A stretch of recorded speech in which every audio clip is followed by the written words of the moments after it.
Rebonjour, très chers frères et sœurs. Merci de me recevoir chez vous.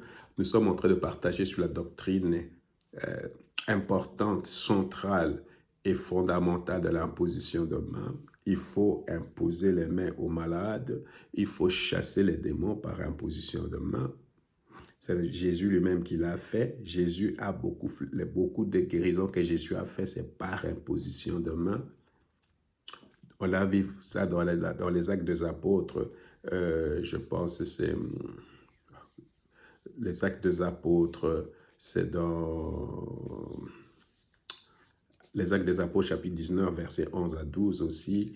Et même dans les actes des apôtres chapitre 14, verset 3, la Bible dit « Dieu a fait beaucoup de miracles par les mains des apôtres ». Alors, moi, je pense que quand l'enfant est malade, quand quelqu'un est malade, quand nous allons évangéliser, euh, nous pouvons vraiment prier pour les gens et nous allons expérimenter la gloire et la puissance de Dieu. C'est une honte pour moi et je dois vraiment le dire. C'est une honte quand je vois que souvent les gens s'alignent chez un pasteur comme si on s'alignait pour aller à l'église et pour recevoir l'imposition de main ou la guérison du pasteur. C'est de la honte parce que c'est pas comme ça que ça devait être. Parce que si dans les bonnes églises, on doit s'imposer les mains les uns les autres. Toi, tu dois imposer tes mains même sur tes enfants, sur ton mari et tout ça et expérimenter Dieu. Alors, ce n'est pas seulement l'affaire du pasteur, ce n'est pas seulement l'affaire des anciens, ce n'est pas seulement l'affaire de diacres, ce n'est pas seulement l'affaire des apôtres, des prophètes, des évangélistes et tout ça. C'est quelque chose qui a été donné à tout chrétien de le faire, croyant, tout croyant. La Bible dit ceci, l'imposition de main dit ceci à propos de l'imposition de main. C'est lui qui croira, ça c'est Marc chapitre 16, verset 16 à 20, c'est lui qui croira et sera baptisé, sera sauvé, mais c'est lui qui ne croira pas sera condamné. Voici les signes miraculeux. Est-ce que tu peux répondre ça avec moi? Voici les signes quoi? Miraculeux qui accompagneront ceux qui auront cru. Est-ce que toi tu as cru? Si tu as cru, voici les choses qui doivent se passer. À mon nom, ils chasseront les démons. Ils parleront des langues nouvelles, ils saisiront de serpents venimeux, ou s'il arrive de boire un poison mortel, cela ne leur causera aucun mal. Ils imposeront les mains à des malades et ceux-ci seront guéris. Alors, je préfère la Bible d'allemand. La Bible, ça sera mieux avec eux. Ça veut dire quoi? Je dois expliquer ça pour qu'on comprenne ces choses. Parce que beaucoup de gens se mettent sous pression. Tu n'es pas un médecin. De deux, tu n'es pas un guérisseur. Tu n'es pas un féticheur. Tu es seulement un homme qui croit à ce que la parole de Dieu dit. Alors, quelle est ta responsabilité dans toute cette histoire? Ta responsabilité, c'est de prier. Ta responsabilité, c'est d'imposer les mains. Ta responsabilité, c'est de chasser. Ta responsabilité, c'est d'obéir à la parole de Dieu. Les conséquences, le reste, ce n'est pas ton affaire. Le reste, c'est Dieu. C'est Dieu qui doit s'occuper. C'est Dieu qui doit guérir. C'est Dieu qui doit témoigner. Ma Bible dit, c'est lui qui doit confirmer. Alors, s'il ne confirme pas, où est mon problème dans cette histoire? Pourquoi je dois manipuler les gens? Pourquoi je dois pousser les gens? Je ne comprends pas pourquoi les gens veulent du spectacle dans toutes ces histoires. Il n'y a rien à faire comme spectacle ici.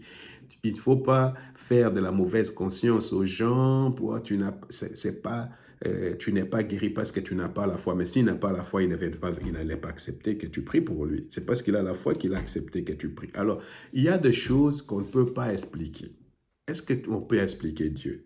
Alors, moi, j'ai vu Dieu guérir les gens. Moi, j'ai vu Dieu n'est pas guéri certaines personnes. Moi, j'ai vu Dieu délivrer des gens. Moi, j'ai vu Dieu n'est pas délivré certaines personnes. Alors, moi, je ne sais pas expliquer pourquoi Dieu guérit telle personne et pourquoi Dieu ne guérit pas telle autre. Pourquoi Dieu délivre telle personne et Dieu ne délivre pas. Je ne sais pas expliquer cela. C'est pourquoi je ne veux pas aller condamner les gens pour dire non, tu n'as pas reçu la guérison parce que tu n'as pas la foi. Ou parce que tu es incrédule. Alors moi, j'ai vu des gens, des miracles, ils se sont passés instantanément. J'ai vu des gens qui devaient attendre une année. Alors vous comprenez que quand on prie pour quelqu'un, c'est un point de contact. La guérison peut se passer instantanément, ce qu'on appelle guérison miracle. Mais la guérison peut être aussi graduelle. Ça peut être que ça commence petit à petit, petit à petit, petit à petit. Ça peut prendre 1 mois, ça peut prendre 2 mois. Un jour, tu réalises tellement tu es guéri. Mais le plus important, quand tu reçois la guérison comme ça, tu dois continuer à remercier Dieu jusqu'au jour de la guérison. C'est la seule façon pour toi. C'est comme si de t'attacher, de te connecter à cette bénédiction-là. Parce que quand nous remercions Dieu, nous libérons la puissance de Dieu sur nous-mêmes. Alors vous comprenez, ça c'est important. Maintenant, si moi je vais prier avec quelqu'un, je vais imposer mes mains sur quelqu'un, je dois demander l'autorité à cette personne. Je dois lui demander si elle peut accepter que je prie pour la personne. C'est très important. Il ne faut pas violer les sphères des personnes, les sphères privées des personnes parce que tu es pasteur. Oh non, viens. Alors, c'est pourquoi beaucoup de choses ne se passent pas. Hein, parce qu'on ne respecte pas le Saint-Esprit. Il faut respecter le Saint-Esprit. Hein. Il faut respecter. Il y a beaucoup de désordre. Et quand il y a beaucoup de désordre, le Saint-Esprit, c'est un esprit d'ordre. Alors, qu'est-ce qui se passe? C'est que tu dois demander à la personne, est-ce que je peux prier pour toi? Est-ce que je peux imposer mes mains sur toi? Ça, c'est la première des choses. Si la personne accepte, alors tu dois lui expliquer que si moi je prie pour toi, voici, il peut se passer quelque chose tout de suite, tout comme il peut se passer quelque chose ne peut pas se passer maintenant. C'est possible que tu sentes quelque chose, c'est possible que tu ne sentes rien, mais ce n'est pas parce que tu ne sens rien que quelque chose ne s'est pas passé. Et puis, tu vas lui dire, moi, je vais mettre mes mains sur toi et je vais prier pour toi. Mais à ce moment ici, c'est moi qui prie, toi, tu ne dois pas prier. La seule chose que tu peux dire, c'est remercier Dieu, remercie Dieu, remercie Dieu. Et c'est tout ce que tu peux faire. Alors, tu gardes une distance pour que la personne ne se sente pas mal à l'aise. Un peu de distance. Et puis, tu mets ta main sur la personne. Tu mets ta main sur la personne. Tu peux mettre ta main à l'épaule. Tu peux mettre tes mains ici, une main ici. Tu peux même mettre tes doigts comme ça. Le plus important, il faut qu'il y ait un point de contact. Maintenant, quand tu as mis, moi par exemple, la majorité de fois, je prie avec les gens apprenant, je prends les 2 mains et puis comme ça. Ou bien, je prends même ma main ici. Alors, pourquoi je fais ça? Pour éviter que les personnes se sentent envahies dans les sphères privées. Et puis, ou bien sur la tête, et puis tu commences à prier. Tu remercies Dieu. Merci Seigneur.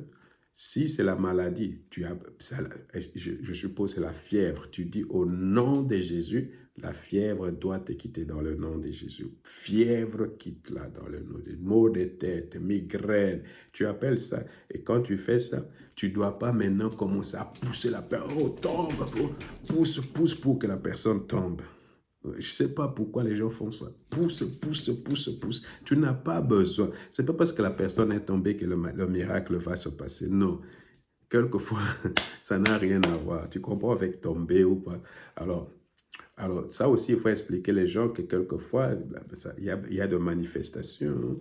Alors, quand tu auras fait ça, tu commences à remercier Dieu. Tu dis, Seigneur, merci pour la guérison. Merci pour la guérison. Merci parce que tu touches mon frère, tu touches ma soeur. Je te dis merci. Mais ta main est toujours là. Hein? Ta main est là. Alors, quand tu auras fait ça, tu remercies Dieu et c'est tout. Et puis, on regarde maintenant ce que le Seigneur va faire quand tu auras obéi à cette parole. Alors, j'insiste, il ne faut pas pousser les gens, il ne faut pas condamner les gens, accuser les gens qui n'ont pas la foi. C'est pourquoi ça ne s'est pas passé. Il ne faut pas manipuler les gens. Il ne faut pas manipuler Dieu non plus. Il faut laisser Dieu faire les choses seulement au travers de toi. N'oublie pas, tu n'es qu'un instrument au travers duquel Dieu veut toucher une autre personne. Que le Seigneur vous bénisse.